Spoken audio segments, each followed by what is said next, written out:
Sidang pendahuluan perkara nomor 16 garis miring PU garis datar 19 Romawi garis miring 2021 dibuka. Sidang dinyatakan terbuka untuk umum. Hari ini kita akan memulai sidang pendahuluan untuk perkara ini. Tapi sebelumnya silakan siapa yang hadir memperkenalkan diri. Terima kasih Yang Mulia. Assalamualaikum warahmatullahi wabarakatuh. Selamat siang. Kami dari pemohon perkara nomor 16 hadir pada persidangan kali ini. Pemohon prinsipal hadir lengkap 4 orang. Ada Pak Heri Darmawan, Bapak Dimas Permana Hadi, Bapak Ahid Kurniawan, dan Bapak Subur Makmur. Kemudian kuasa hukum hadir 2 orang, saya Fadli Ramadhanil dan saudara Kahfi Adlan Hafiz. Terima kasih Yang Mulia. Terima kasih. Ini ada satu kuasa hukum yang tidak hadir ya, saudara Heroik ya. Ya, Yang Mulia, yang bersangkutan berhalangan untuk hadir. Ya, terima kasih. Ini sesuai dengan permohonan saudara, perkara ini sudah diregistrasi dengan nomor perkara 16 dan sekarang di sidang pendahuluan kami majelis akan mendengar pokok-pokok permohonan, kemudian majelis panel akan memberikan nasihat atau saran kepada para pemohon sesuai dengan ketentuan hukum acara. Silakan menyampaikan pokok-pokok permohonan. Siapa yang mau menyampaikan? Terima kasih Yang Mulia. Pokok-pokok permohonan akan kami sampaikan oleh kuasa hukum secara bergantian. Tapi kalau diperkenankan oleh Yang Mulia Majelis Hakim Konstitusi, mungkin ada pengantar sekitar 1 atau 2 menit dari salah satu pemohon, Pak Heri Darmawan, kalau kemudian diperkenankan Yang Mulia. Silakan, jangan panjang-panjang. Baik, terima kasih Yang Mulia. Pak Heri mungkin berkenan untuk menyampaikan pengantar sedikit berkaitan dengan permohonan ini. Baik. Assalamualaikum warahmatullahi wabarakatuh. Yang Mulia Majelis Hakim Mahkamah Konstitusi, terima kasih telah memberikan kesempatan kepada kami. Kami para pemohon adalah penyelenggara ad hoc di pemilu 2019.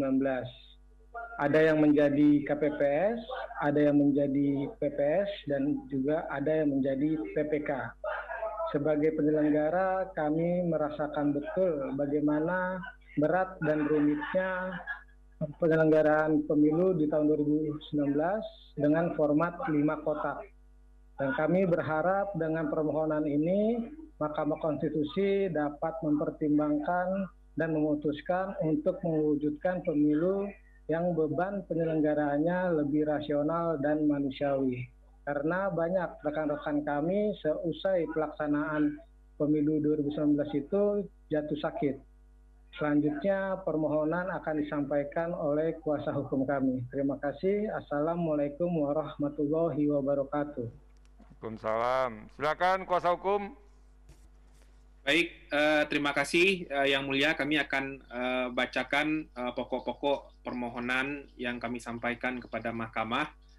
Yang pertama, bagian kewenangan Mahkamah karena sesuai dengan Undang-Undang Dasar, Undang-Undang Mahkamah Konstitusi, dan Undang-Undang Kekuasaan Kehakiman, Mahkamah berwenang untuk menguji undang-undang terhadap Undang-Undang Dasar, dan permohonan ini adalah pengujian Undang-Undang Pemilu terhadap Undang-Undang Dasar 1945, utamanya pasal 167 ayat 3 sepanjang frasa pemungutan suara dilaksanakan secara serentak, dan pasal 347 Undang-Undang nomor ayat 1 Undang-Undang nomor 7 tahun 2017 terhadap pasal 1 ayat 2, pasal 22E ayat 1, pasal 27 ayat 2, pasal 28C ayat 2 Undang-Undang Dasar Negara Republik Indonesia tahun 1945, maka menurut kami Mahkamah Konstitusi punya kewenangan untuk menerima, memeriksa, dan memutus permohonan ini. Bagian legal standing akan dibacakan oleh rekan kami, Kahfi Adlan Hafiz, Yang Mulia. Silakan. Terima kasih Yang Mulia, terima kasih Mas Fadli.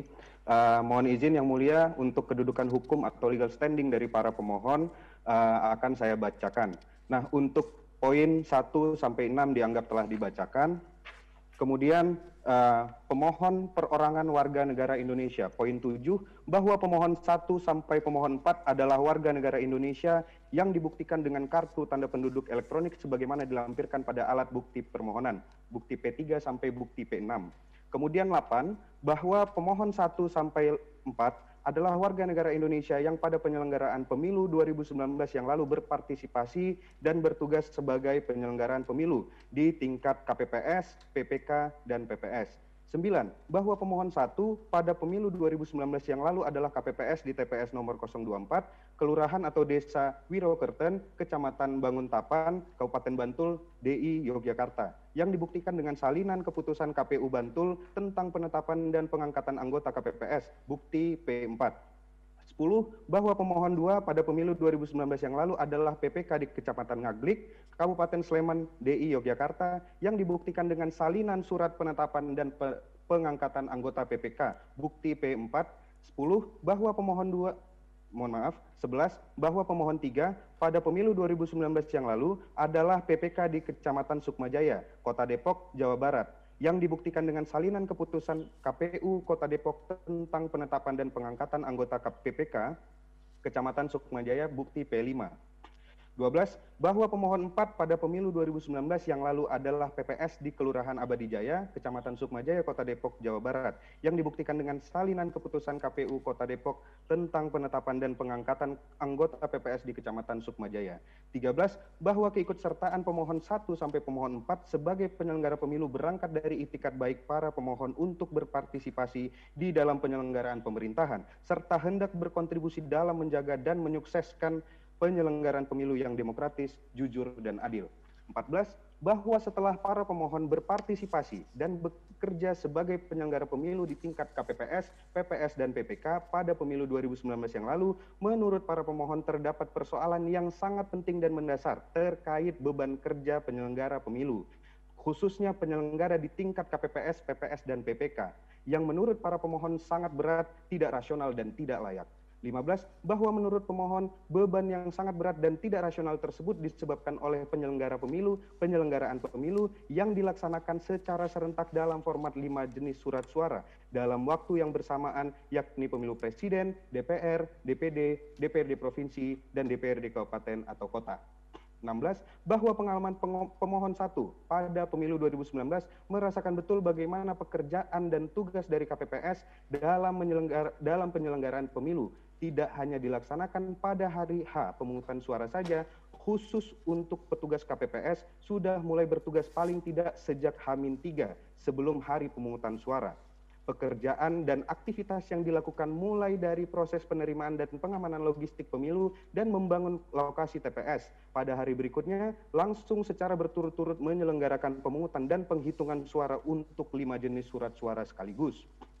17, bahwa bagi KPPS, tugas dan beban kerja yang sangat berat itu sebetulnya terletak pada fase penghitungan suara yang mesti selesai di hari yang sama dan diperpanjang pada hari berikutnya paling lambat hingga pukul 12 siang waktu setempat, dengan syarat proses penghitungan dilaksanakan tanpa jeda. Ketentuan dapat diperpanjang pada hari berikutnya hingga pukul 12 dengan cara dilakukan tanpa jeda setelah adanya putusan Mahkamah Konstitusi nomor 20/PUU /Datar 17/2019.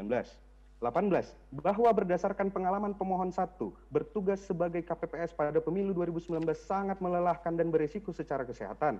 Pada pemilu 2019 yang lalu, pemohon 1 sudah mulai menyiapkan TPS dan mengamankan logistik pemilu sejak H-3 menjelang hari pemungutan suara. Selanjutnya, pada hari pemungutan suara pada 17 April 2019, pemohon 1 yang juga bertugas sebagai Ketua KPPS melaksanakan proses pemungutan dan penghitungan Bisa nggak suara. saudara ringkas saja ini daripada dibacakan? Banyak sekali kalau dibacakan ini. Siap Yang Mulia. Saya izin lanjutkan Yang Mulia.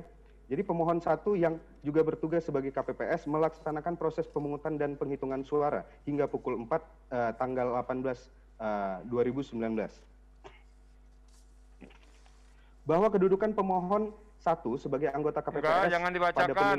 Kan prinsipnya saudara kan mau menjelaskan beban pekerjaan penyelenggara itu berat kalau ini diserentakkan, kan itu kan? Betul Yang Mulia. Kalau dibacakan gimana itu? Jadi lawyer mau membacakan kayak begitu. Coba dijelaskan saja. Siap Yang Mulia. Untuk pemohon 2 sendiri yang bertugas sebagai PPK, beliau ini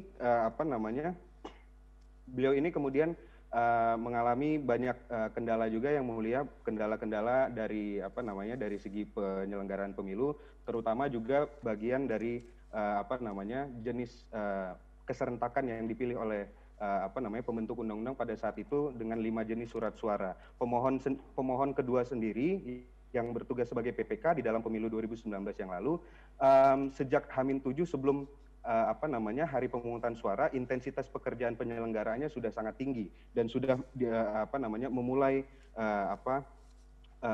penyelenggaraan pemilu seperti itu. Kemudian dari pemohon 2 sendiri bahwa di dalam lingkup kerja dari pemohon 2 itu ada anggota KPPS yang meninggal dunia dari Kelurahan Minomartani yang berada di dalam Kecamatan Ngaglik seperti itu Yang Mulia, yang dimana pemohon 2 ini kemudian mendapatkan informasi bahwa KPPS yang meninggal itu disebabkan salah satunya akibat kelelahan ketika bertugas sebagai KPPS. Kemudian saya lanjut ke pemohon kedua Yang Mulia, bahwa keikutsertaan pemohon 2 sebagai anggota PPK pada pemilu 2019 yang lalu, kemudian pemohon kedua ini juga bertekad dan punya keinginan untuk kembali menjadi penyelenggara pemilu di tahun 2024 sebagai wujud partisipasi warga negara dalam menjaga kedaulatan rakyat seperti itu. Nah, untuk itu pemohon 1 tadi juga sama Yang Mulia juga ingin punya keinginan untuk kemudian berpartisipasi kembali di dalam pemilu 2024 seperti itu. Maka kemudian pemohon 1 dan pemohon 2 ini mengharapkan kepada Mahkamah Konstitusi untuk melindungi hak konstitusional dari pemohon 1 dan 2 agar beban kerja sebagai penyelenggara pemilu di tahun 2024 itu tidak terulang kembali dan lebih rasional serta manusiawi seperti itu.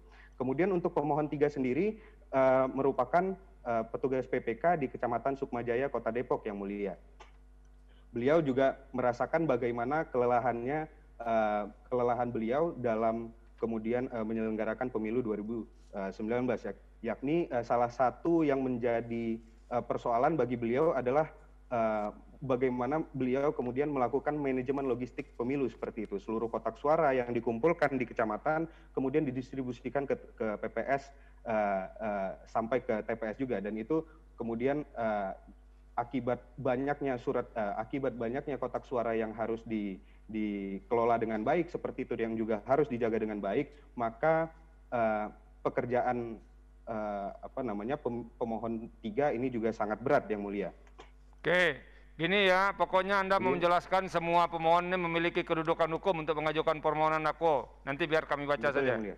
Oke, Betul, langsung ke alasan-alasan mengajukan permohonan, silakan. Baik, terima kasih Yang Mulia berkaitan dengan alasan-alasan mengajukan permohonan. Secara pengelompokan kami membaginya ke dalam 4 hal. Pertama, berkaitan dengan argumentasi bahwa terdapat situasi hukum baru berkaitan dengan konstitusionalitas pemilu serentak setelah adanya putusan Mahkamah Konstitusi nomor 55 tahun 2019 yang kemudian memberikan beberapa pertimbangan penting berkaitan dengan konstitusionalitas pemilu serentak. Nah, adapun situasi hukum baru yang kami maksud adalah merujuk kepada pertimbangan hukum Mahkamah Konstitusi di dalam putusan nomor 55 tahun 2019, khususnya dalam paragraf 3.16, bahwa MK mengatakan dengan tersedianya berbagai kemungkinan pelaksanaan model pemilihan pemilu serentak, tetapi model yang dipilih itu menjadi domain dan ranah dari pembentuk undang-undang, tapi ada 4 hal atau 5 hal yang kemudian harus jadi perhatian dalam menentukan model keserentakan pemilu itu, yaitu model pemilihan yang berkonsekuensi pada perubahan undang-undang mesti melibatkan partisipasi semua kalangan. Yang kedua, kemungkinan perubahan terhadap model-model tersebut harus dilakukan lebih awal sehingga ada waktu yang tersedia untuk mensimulasikan dan menguji terhadap sistem keserentakan pemilu tersebut. Nah, model yang ketiga ini yang paling penting menurut kami, yang berkaitan dengan pokok permohonan dan juga kemudian kedudukan hukum dari para pemohon. Mahkamah mengamanatkan bahwa pilihan terhadap format keserentakan pemilu tersebut mesti menghitung secara cermat semua implikasi teknis terhadap model keserentakan. Implikasi teknis ini tentu saja salah satu yang paling utamanya adalah berkaitan dengan beban kerja dari penyelenggara pemilu, terutama penyelenggara ad hoc mulai dari PPK, PPS, sampai KPPS yang mulia. Dan menurut kami, situasi hukum baru ini dalam menentukan format keserentakan pemilu serentak yang kemudian ditindaklanjuti oleh DPR secara serta-merta dengan tidak melakukan revisi undang-undang pemilu, yang artinya pilihan keserentakan yang dipilih adalah model 5 kotak yang tetap dengan seperti format tahun 2019, yang memang model 5 kotak tersebut salah satu opsi yang disebutkan oleh Mahkamah dalam putusan nomor 55. Tapi ada prakondisi dan syarat untuk memilih keserentakan pemilu yang menurut hemat kami sebagai pemohon itu tidak dilalui oleh pembentuk undang-undang. Proses pelibatan partisipasi banyak kalangan, proses kajian yang detail dan betul-betul dibasiskan pada simulasi yang hati-hati untuk menghitung implikasi teknis terhadap pilihan keserentakan itu belum dilakukan menurut hemat kami oleh pembentuk undang-undang.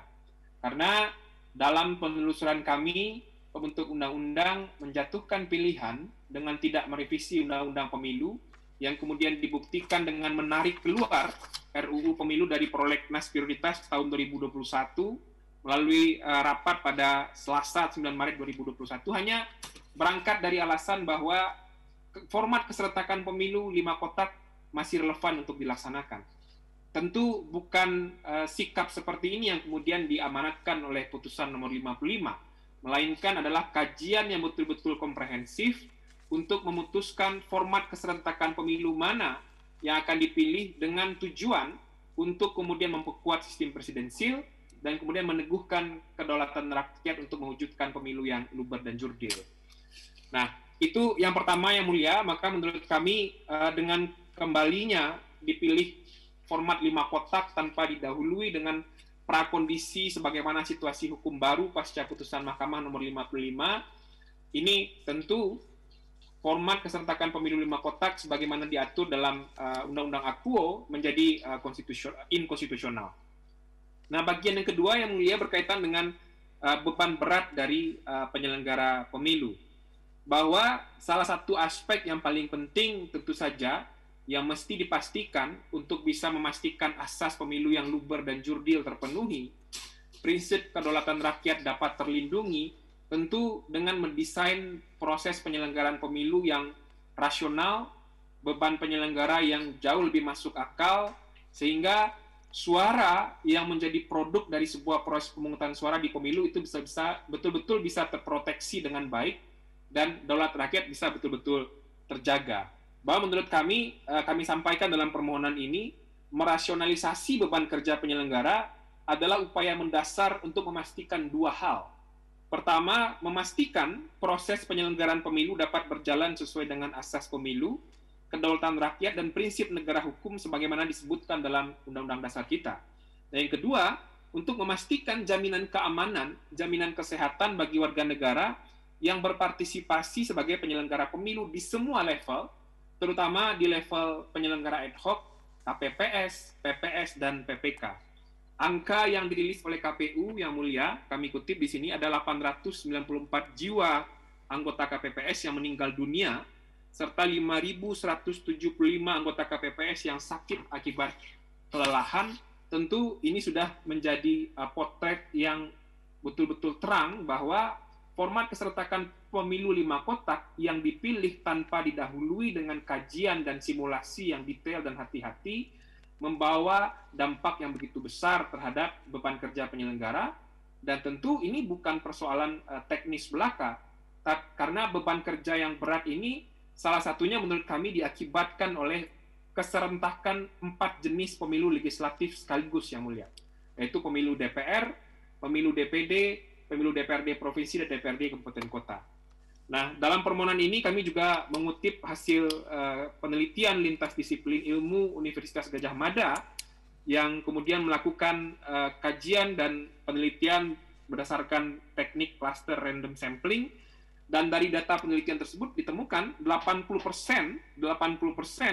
petugas pada KPPS di pemilu 2019 yang lalu itu menilai tuntutan pekerjaan penyelenggaraan pemilu terlalu tinggi atau tergolong tinggi.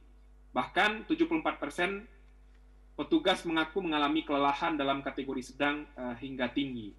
Artinya kami ingin mengatakan soal beban penyelenggara adalah sesuatu hal yang sangat penting, yang itu akan berkaitan langsung dengan bagaimana prinsip-prinsip dan asas pemilu itu bisa dijaga, dan tentu ada warga negara yang hendak berpartisipasi untuk menjaga sebuah proses demokrasi berjalan secara luber dan jurdil. Tentu penting untuk dipastikan dan dilindungi oleh negara, dan melalui permohonan ini kami hendak meminta kepada mahkamah untuk memberikan perlindungan itu agar bisa beban kerjanya jauh lebih rasional dan masuk akal. Nah, bagian ketiga soal bagaimana kemudian format keserentakan pemilu yang paling memungkinkan untuk kemudian mengurangi beban penyelenggara dalam penyelenggaraan pemilu serentak.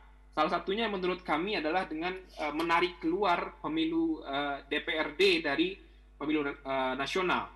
Dalam putusan Mahkamah nomor 55 tahun 2019, berdasarkan original intent, kemudian penelusuran kembali Mahkamah pada putusan nomor 14 tahun 2013, terdapat sejumlah pilihan model yang kemudian disebutkan oleh Mahkamah dapat dijadikan opsi bagi pembentuk undang-undang untuk memilih pemilu serentak. Tetapi dalam penentuan itu ada 5 kondisi yang mesti dilalui, sebagaimana sudah kami jelaskan pada bagian awal tadi. Dan menurut kami, Yang Mulia, jika 4 jenis pemilu legislatif ini masih digabungkan dalam satu hari yang sama, ini tentu bagaimanapun merekayasa sistem penyelenggaranya akan sangat berat. Apalagi dalam pemilu terdekat, pemilu 2024, sama sekali tidak ada perubahan regulasi dari pembentuk undang-undang, dan kita sangat mengkhawatirkan selain soal beban penyelenggara yang kemudian pernah dijalani oleh para pemohon, ini tentu akan juga berpotensi merusak sendi-sendi demokrasi kita untuk menjaga bagaimana proses penyelenggaraan pemilu itu bisa luber dan jurdil. Nah, di bagian terakhir Yang Mulia, kami ingin mengatakan bahwa persoalan format keserentakan pemilu ini adalah format keserentakan pemilu yang merupakan bagian persoalan konstitusionalitas norma, dan kami dalam permohonan ini meminta kepada Mahkamah untuk melakukan penelusuran kembali terhadap putusan nomor 55 tahun 2019, yang kemudian dalam permohonan ini kami juga meminta agar kemudian pemilu DPRD provinsi maupun kabupaten kota tidak menjadi bagian yang digabungkan dengan pemilu nasional yang mesti dijaga keserentakannya, yaitu pemilu presiden, DPR, dan DPD. Berkaitan dengan bagaimana desain waktu penjadwalan pemilu DPRD, baik provinsi maupun kabupaten kota, kami sepenuhnya sepakat dengan apa yang disampaikan oleh Mahkamah dalam putusan 55, itu akan jadi domain pembentuk undang-undang. Hanya saja kami memohonkan agar opsi untuk menggabungkan 4 jenis pemilu legislatif sekaligus itu ditarik keluar dari pilihan penyelenggaraan pemilu serentak. Dan karena kebutuhan terhadap hukum kepemiluan ini adalah salah satu yang sangat urgent terkait dengan penyelenggaraan pemilu, kami memohonkan kepada Mahkamah agar kemudian pemeriksaan perkara dan permohonan kami ini menjadi salah satu perkara yang diprioritaskan oleh Mahkamah, dan permohonan ini juga tentu nanti akan berpengaruh terhadap desain penjadwalan dan manajemen tahapan pemilu. Jika diizinkan kami langsung masuk ke petitum, Yang Mulia. Silakan. Petitum berdasarkan alasan-alasan hukum dan argumentasi konstitusionalitas norma yang telah diuraikan di atas, maka para pemohon memohon kepada Mahkamah Konstitusi Republik Indonesia untuk mengabulkan hal-hal sebagai berikut. Dalam provisi, menerima permohonan provisi. 2, memohon kepada Mahkamah Konstitusi untuk mempercepat proses pemeriksaan dan menjadikan permohonan ini sebagai prioritas pemeriksaan karena terkait langsung dengan sistem pelaksanaan pemilu, terutama terkait dengan jadwal pemilu yang akan berdampak luas terhadap proses penyelenggaraan pemilu di Indonesia. Dalam pokok perkara, 1. Mengabulkan permohonan yang dimohonkan oleh para pemohon untuk seluruhnya. 2. Menyatakan pasal 167 ayat 3 Undang-Undang Nomor 7 Tahun 2017 tentang pemilihan umum dan seterusnya sepanjang frasa pemungutan suara dilaksanakan secara serentak bertentangan dengan Undang-Undang Dasar Negara Republik Indonesia tahun 1945 dan tidak memiliki kekuatan hukum mengikat sepanjang tidak dimaknai. Pemungutan suara dilaksanakan secara serentak untuk memilih DPR, Presiden, dan DPD dengan tidak menggabungkan pemilihan DPRD Provinsi dan DPRD Kabupaten Kota dengan pemilihan DPR, Presiden, dan DPD. 3. Menyatakan pasal 347 ayat 1 Undang-Undang Nomor 7 Tahun 2017 tentang pemilihan umum dan seterusnya. Pemungutan suara pemilu dilaksanakan secara serentak bertentangan dengan Undang-Undang Dasar Negara Republik Indonesia dan tidak memiliki kekuatan hukum yang mengikat sepanjang tidak dimaknai. Pemungutan suara dilaksanakan secara serentak untuk memilih DPR, Presiden, dan DPD dengan tidak menggabungkan DPRD Provinsi dan DPRD Kabupaten Kota dengan pemilihan DPR, Presiden, dan DPD. 4. Memerintahkan amar putusan Mahkamah Konstitusi Republik Indonesia untuk dimuat dalam berita negara. Apabila Majelis Hakim Mahkamah Konstitusi berpendapat lain, kami mohon putusan seadil-adilnya. Ex aequo et bono. Terima kasih Yang Mulia atas kesempatan yang diberikan kepada kami. Selamat siang. Assalamualaikum warahmatullahi wabarakatuh.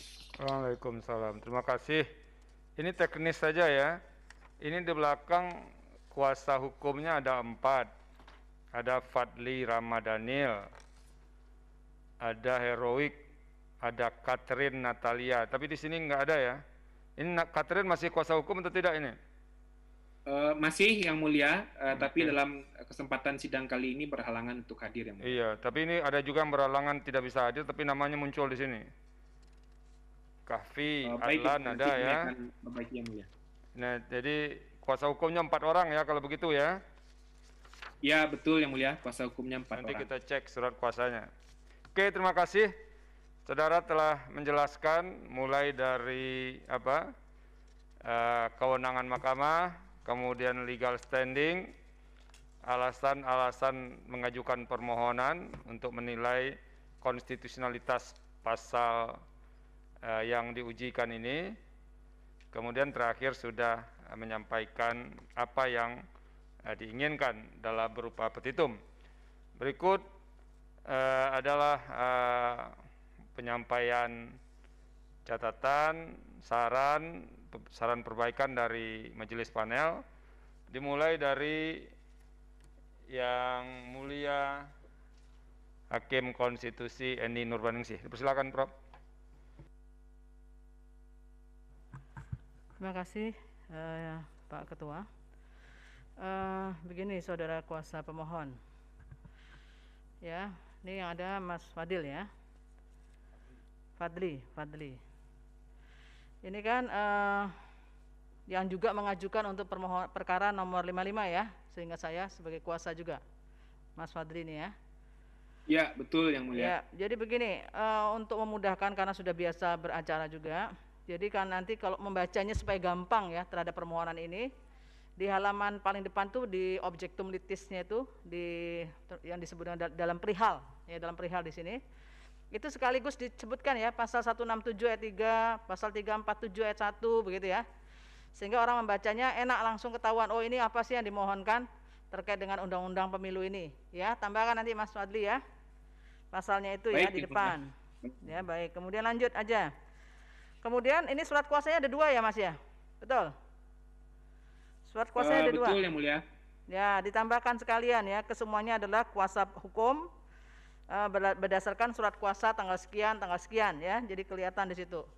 Karena yang satunya adalah Heri, Darmawan dan Subur sendiri, Adkhil dan Dimas sendiri ya. Disebutkan sekalian ya surat kuasanya itu. Kemudian kewenangan mahkamah. Kewenangan mahkamah ini singkat saja, nggak usah panjang-panjang. Dari Undang-Undang Dasar, kemudian Undang-Undang Kekuasaan Kehakiman, Undang-Undang MK, ini Undang-Undang 7 2020 belum dimasukkan ya? Dimasukkan ya nanti ya. Boleh ditambahkan dengan Undang-Undang Pembentukan Peraturan Perundang-undangan ya. Nah, tambahkan di situ. Kemudian yang di bawahnya supaya nanti bisa berkesimpulan bahwa mahkamah berwenang itu dimunculkan supaya mudah untuk mencarinya, tidak usah bolak-balik. Pasal 167 ayat 3 itu bunyinya apa? Pasal 347 ayat 1 bunyinya apa? Kemudian diujikan dengan pasal-pasal dari Undang-Undang Dasar bunyinya apa? Jadi sekali dibuka langsung ketahuan, oh ini yang dimaksudkan, yang dimohonkan pengujiannya di situ ya. Ini diambilkan saja dari pasal dari halaman 9, pindahkan di sini saja yang halaman 9 ya. Dipindahkan ke sini jadi orang bacanya oh ini tuh yang dimaksudkan dengan yang diujikan oleh para pemohon itu ya. Baru kemudian Anda berkesimpulan bahwa mahkamah berwenang untuk menguji undang-undang terhadap undang-undang dasar ya. Selanjutnya di kedudukan hukum, ini kan tadi cerita panjang lebar. Ada yang sakit, ada yang meninggal. Ini sebetulnya kan Anda sudah ceritakan juga pada waktu mengajukan permohonan yang 55 itu. Ya itu kan sudah diungkapkan. Tapi di sini uraian yang sifatnya naratif itu belum muncul. Haknya apa yang diberikan oleh Undang-Undang Dasar? Yang beranggapan Anda itu dirugikan di situ. Nah itu uraian dari 5 persyaratan kerugian konstitusional itu Anda buat secara naratif saja. Ya munculkan di situ. Itu haknya apa? Dicari-cari tidak ketemu nih haknya apa ini. Ya. Hak apa yang diberikan oleh Undang-Undang Dasar yang kemudian buat anggapan saudara itu dirugikan oleh berlakunya kedua norma itu ya. Kemudian baru Anda uraikan apakah ada hubungan di situ yang tadi mengatakan sebagai KPPS, sakit dan seterusnya itu ya. Ya taxpayer-nya nggak usah muncul di sini. Yang halaman 4 ya. Angka 6 nggak usah muncul ini. Yang Anda ujikan ini kan bukan Undang-Undang Keuangan Negara atau Undang-Undang Perpajakan ya. Nggak usah dimunculkan. Yang angka 6 itu. Dari halaman 4 ya. Nah, itu perbaikan nanti untuk legal standing-nya dengan menguraikan secara naratif saja dari persyaratan kerugian itu ya. Kemudian begini Mas, ini kan sudah pernah diujikan ya, pasalnya sama 167 ayat 3, 347 ayat 1 persis sama. Nah, Anda harus mampu menguraikan ya supaya bisa melampaui atau lewat dari pasal 60 Undang-Undang MK dan pasal 78 PMK 2 2021 ya itu Anda harus uraikan di mana letak yang menyebabkan ini berbeda dari sisi alasannya, dari dasar ujinya ya, itu harus Anda jelaskan di situ. Kalau yang pasal 1 ayat 2 kan sudah, pasal 22E ayat 1 sudah. Nah ini yang kemudian yang lainnya ini bagaimana ini uraian Anda itu yang menunjukkan bahwa ini ada perbedaan dengan alasan atau dasar uji dari permohonan terdahulu. Nah itu Anda perlu kemudian kemukakan dengan sebaik-baiknya supaya tidak sebagai perkara yang orang sebut sebagai nebis in idem itu ya. Jadi Anda harus jelaskan bahwa ini perkara ini bisa lewat pasal 60 atau dan PMK pasal 78 ya. Itu yang Anda perlu kemukakan. Karena kalau dilihat dari alasan yang Anda kemukakan di sini hampir semuanya tidak jauh berbeda dengan permohonan 55 sebetulnya. Ya, yang terkait dengan berbagai macam menyatakan alasan sakit lah, ada yang meninggal dan seterusnya sudah semua dikemukakan pada waktu itu ya. Selanjutnya di sini kan Anda minta nih, sebetulnya Anda minta ini supaya mahkamah menggeser pandangannya. Yang mana pandangan mahkamah pada waktu di putusan 55 kan sudah jelas bahwa keserentakan itu konstitusional. Tetapi soal modelnya seperti apa, itu bukan wilayahnya mahkamah untuk memutuskan modelnya seperti apa itu. Nah itu kan sudah jelas ya. Nah sekarang Anda memaksa mahkamah ini untuk memilih model seperti itu ya. Nah coba Anda pikirkan ini, putusan mahkamahnya sudah ada, sudah jelas sekali di situ ya. Apa dasar yang kuat kemudian Anda meminta mahkamah bergeser dari apa yang sudah diputuskan, baru saja diputuskan di situ ya. Kan Anda sendiri ada di situ sebetulnya sebagai pemohon, sebagai kuasa pemohon ya. Itu tolong Anda pikirkan ya, saya kira karena sudah jelas di putusan 55 dan berkali-kali Anda sebutkan tadi ya. Saya kira itu saja Pak Ketua, terima kasih. Terima kasih Yang Mulia Prof. Eni Nurbaningsih. Sekarang Yang Mulia Pak Dr. Manahan Stompul dipersilakan. Baik, terima kasih Yang Mulia Pak Ketua. Saya hanya menegaskan saja kembali mengenai kewenangan mahkamah itu ya, harus berurut nanti diatur ataupun disusun mengenai soal undang-undang yang mana tentang kewenangan mahkamah itu yang harus diuraikan. Jadi di sini ada dari mulai Undang-Undang Dasar 45, Undang-Undang Mahkamah Konstitusi, baru ke Undang-Undang Kekuasaan Kehakiman, baru terakhir nanti Undang-Undang Pembentukan Peraturan Perundang-undangan. Dengan catatan tadi Undang-Undang Mahkamah Konstitusi yang terakhir adalah Undang-Undang Nomor 7 ya. Ini belum ada dicantumkan. Kemudian saya masuk ke legal standing ya. Tolong nanti diperhatikan ya, bahwa pemohon 1, 2, 3 sampai 4 ini kan mereka-mereka yang sudah mengalami ya adanya alasan tadi itu beban kerja itu ya. Nah, dari segi kerugian konstitusionalnya apakah memang bisa dilihat dari beban kerja itu? Itu juga satu pertanyaan ya. Apakah bisa dari angle lain atau sudut lain yang harus dilihat bahwa mereka ini punya kerugian konstitusional misalnya,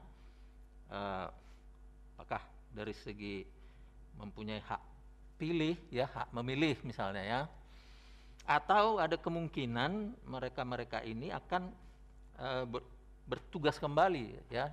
Ada kemungkinan atau pasti ditugaskan kembali atau kemungkinan akan ditugaskan kembali. Itu alternatif ya. Kemudian kalau saya lihat yang pasti bahwa pemohon 1, 2, 3, 4 ini ya jelas mereka bisa dibawa jadi saksi. Yang jelas mereka bisa dibawa nanti misalnya ini diteruskan ya jadi saksi.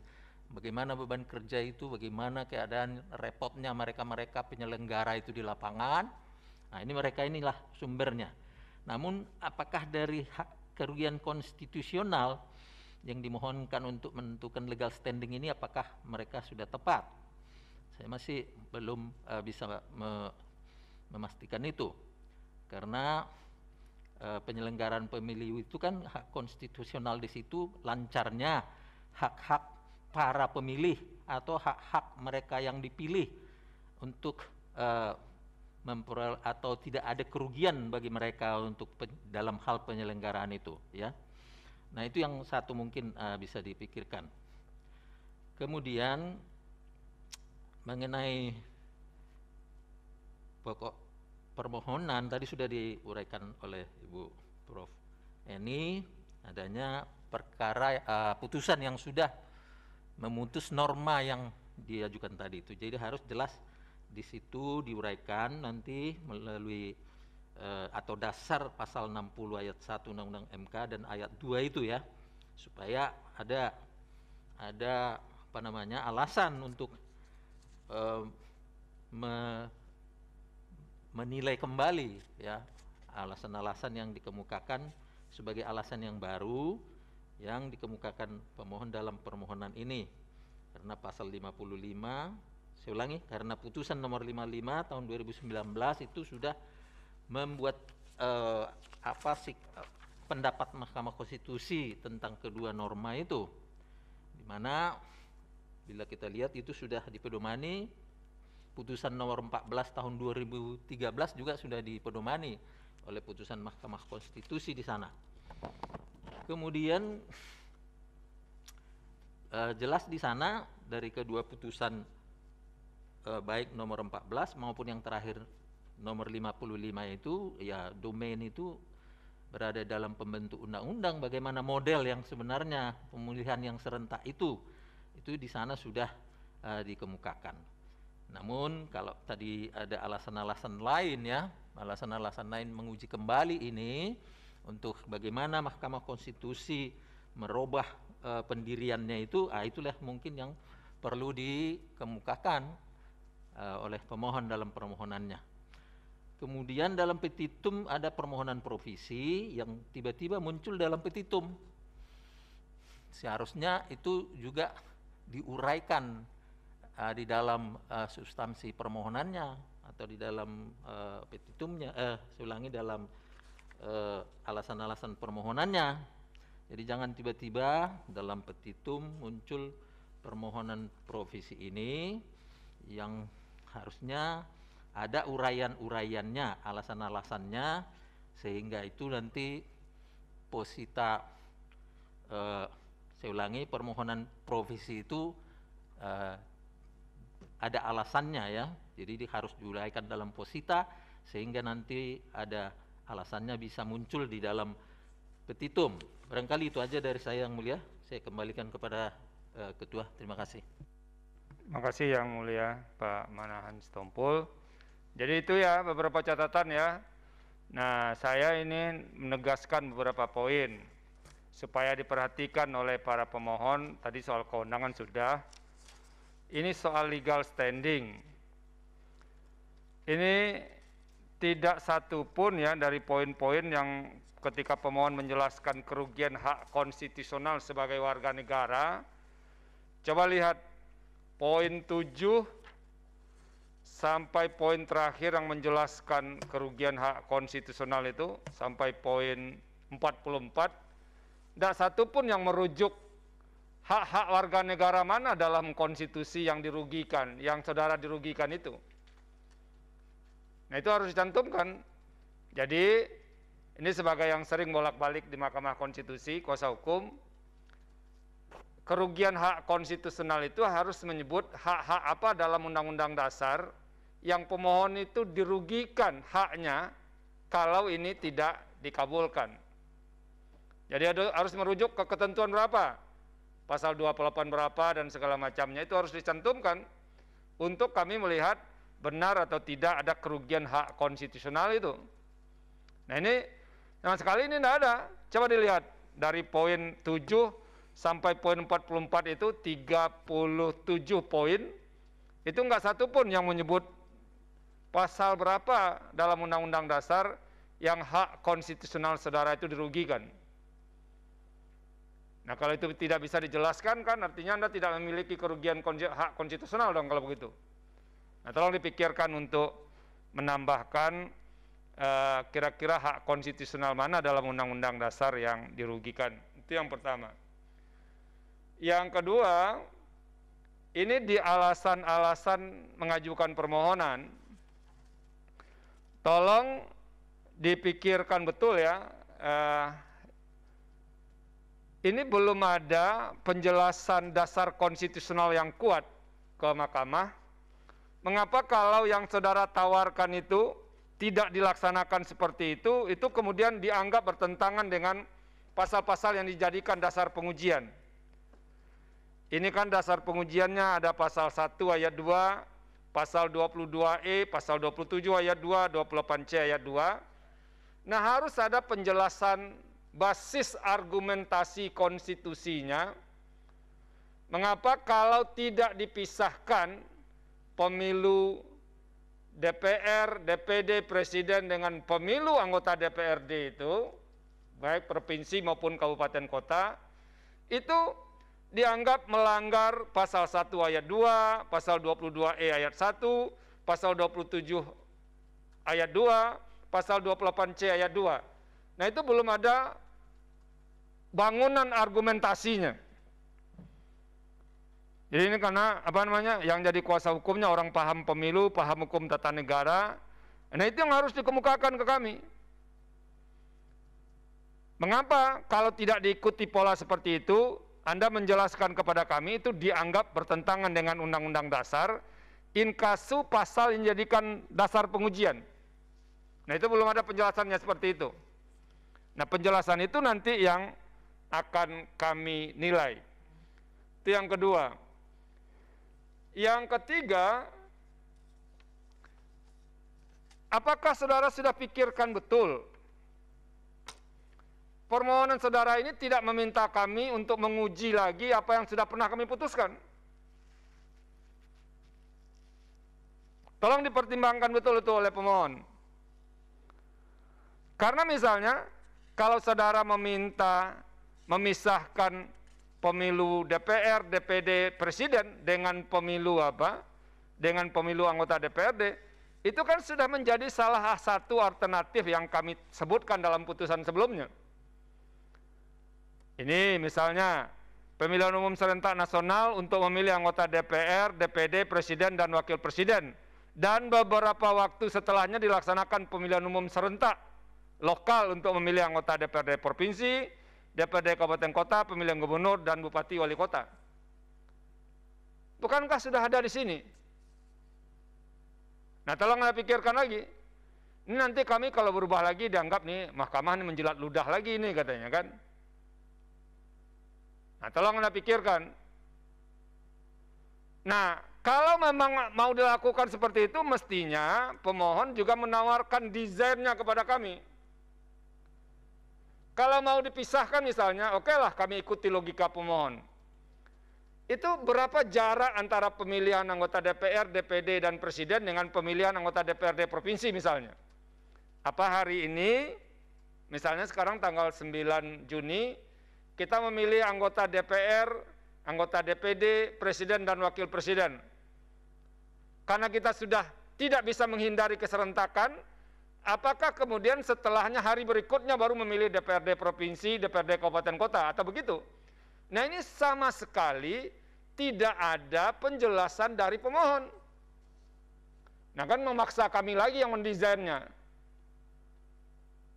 Nah, tolong Anda pikirkan betul. Kira-kira modelnya apa, jaraknya berapa, dan segala macam begitu.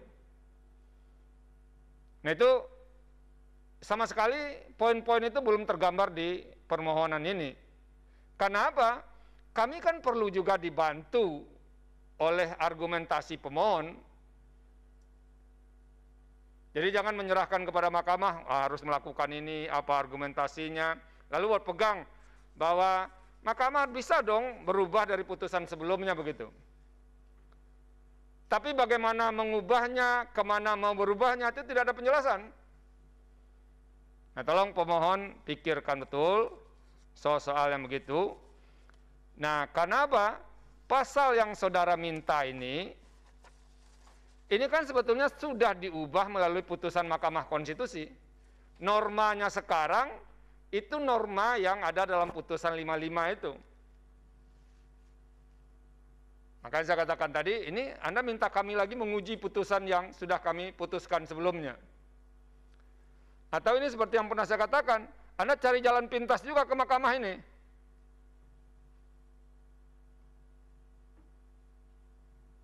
Nah, kami itu sudah menyatakan, ini kerangkanya sepanjang kan sudah dikunci, sepanjang tetap menjaga keserentakan pemilu eksekutif dan pemilu legislatif di tingkat pusat. Itu desain ke bawahnya bisa beragam-ragam. Karena kunci pemilihan umum dalam sistem presidensial itu adalah menjaga keserentakan pemilu eksekutif dengan pemilu legislatif di tingkat pusat. Nah, ke bawahnya itu bisa didesain macam-macam. Disitulah wilayah pembentuk undang-undang untuk memperhitungkan segala sesuatunya dengan kebutuhan teknis penyelenggaraannya. Nah, karena kami memiliki keterbatasan seperti itu, mestinya pemohon menguraikan kepada mahkamah kira-kira bagaimana desainnya. Jadi tanggung jawab saudara sekarang adalah menjelaskan mengapa kalau tidak seperti itu dia dianggap bertentangan dengan Undang-Undang Dasar dan apa desainnya itu. Nah, itu beberapa catatan dari kami. Tolong dipikirkan. Dan yang terakhir soal putusan untuk dapat prioritas itu harus ada juga penjelasan di alasan mengajukan permohonan kenapa harus ada prioritas begitu. Jadi jangan tiba-tiba seperti yang dikatakan yang mulia Pak Manahan tadi, tiba-tiba di petitumnya minta diprioritaskan, tapi alasan untuk sampai diprioritaskan itu tidak muncul. Ya, itu beberapa catatan yang mungkin bisa saudara pikirkan untuk ditambahkan. Terakhir, seperti yang dikatakan yang mulia Prof. Eni Nurbaningsih tadi, ini kan pasal sudah pernah diuji dan Anda harus melewati ketentuan yang ada dalam pasal 60 ya, yang mulia Prof. Eni ya. Dalam 60 dalam Undang-Undang 78 dalam PMK mencarikan dasar pengujian dan alasan konstitusionalitas yang berbeda. Gitu. Nah, kalau tidak nanti kan gampang saja kita kita katakan bahwa Ini tidak bisa diajukan lagi karena sudah pernah diputus sebelumnya. Nah, tolong dibantu untuk menjelaskan seperti itu. Itu saja yang bisa kami sampaikan. Ada yang mau direspon 1-2 kalimat, silakan. Kuasa hukum. Baik, terima kasih Yang Mulia. Kami mencatat dengan baik semua nasihat dari Yang Mulia Majelis Hakim Mahkamah Konstitusi. Kami akan perbaiki di dalam permohonan perbaikan kami sehingga permohonan ini bisa jadi jauh lebih baik sesuai dengan nasihat-nasihat tadi yang disampaikan oleh Yang Mulia Majelis Hakim Mahkamah Konstitusi. Itu saja Yang Mulia, kami terima kasih banyak sudah diberikan kesempatan dalam persidangan kali ini. Terima kasih Yang Mulia. Terima kasih. Ada tambahan Yang Mulia, Pak mana? Prof ini? Cukup. Dengan demikian, karena ini sudah selesai, Anda memiliki waktu untuk memperbaiki permohonan ini 14 hari sejak sidang hari ini, dan dalam pengertian itu perbaikan permohonan diserahkan ke mahkamah paling lambat Selasa 22 Juni 2021 pukul 11 WIB. Itu batas akhirnya. Jadi bisa dipikirkan mau memperbaiki, menambah, mengurang. Bahkan kalau saudara berpikir, wah ini nggak bisa dilanjutkan, kita tarik saja, itu boleh juga. Nah, ada waktu untuk berpikir. Tapi secara menurut hukum acara ada ruang untuk memikirkan dan memperbaiki itu. Batas akhirnya adalah Selasa 22 Juni 2021 pukul 11 WIB. Paham ya? Baik, Yang Mulia, terima kasih. Kami sudah catat jadwal penyerahan permohonan. Dengan demikian, sidang pendahuluan perkara nomor 16 garis miring PWU garis datar 19 Romawi garis miring 2021 selesai dan sidang dinyatakan selesai dan sidang ditutup. Hadirin dimohon berdiri. Yang Mulia Majelis Hakim Konstitusi meninggalkan ruang persidangan.